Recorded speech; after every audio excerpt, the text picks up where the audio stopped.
Egypt এয়ারের dry লিজে aircraft এনে হাজার কোটি টাকা লোকসানের পর আবারও একই পথে হাঁটছে বিমান বাংলাদেশ এয়ারলাইন্স। ফ্রান্স থেকে এয়ারবাস কেনার ভবিষ্যৎ অনিশ্চিত হয়ে পড়ায় 6 বছরের জন্য নেওয়া হবে বোয়িং সিরিজের 2টি এয়ারক্রাফট। এজন্য প্রস্তাব আহ্বান করেছে রাষ্ট্রায়ত্ত প্রতিষ্ঠানটি। বিশ্লেষকরা বলছেন, ড্রাই লিজের চেয়ে পরবর্তীতে কিনে নেয়ার সুযোগ রাখলে লাভবান হতো বিমান। বিমান বাংলাদেশ এয়ারলাইন্সের বহরে বর্তমানে আছে 21টি এয়ারক্রাফট। 2034 সালের মধ্যে আরও 26টি যুক্ত করার কথা বলা হয়েছিল। তবে আওয়ামী সরকার পতনের পর পরিবর্তন আসে বিমান বোর্ডে, পরিবর্তন আসে বিমান কেনা ও লিজ নেওয়ার বিষয়েও। বোয়িংয়ের 737-800 সিরিজের 2টি এয়ারক্রাফট ড্রাই লিজে নিচ্ছে বিমান।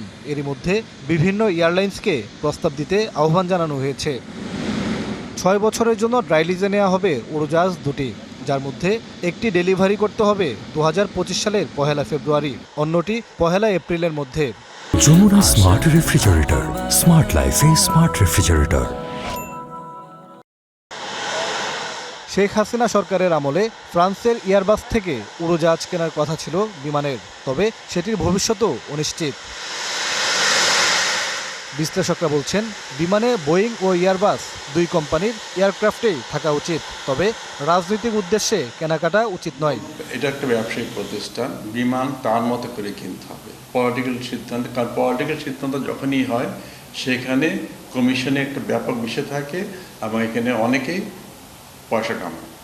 এইটা যাওয়া যাবে না। এই এয়ারক্রাফটের লাইফটা কত, যদি সেটা উইদিন রেঞ্জ থাকে তাহলে তাদের উচিত ছিল লিজ কাম পারচেস করে ফেলা। কারণ যে ইনস্টলমেন্টটা তারা দেবে, ভাড়াটা দেবে, লিজ মানে পারচেস করলে হয়তো তার থেকে কিছু বেশি লাগবে, but at the end of the day তাদের মালিকানায় আসবে। এর আগে মিশরের ইজিপ্ট এয়ার থেকে ড্রাই লিজে এয়ারক্রাফট এনে হাজার কোটি টাকার লোকসানে পড়েছিল বিমান বাংলাদেশ এয়ারলাইন্স।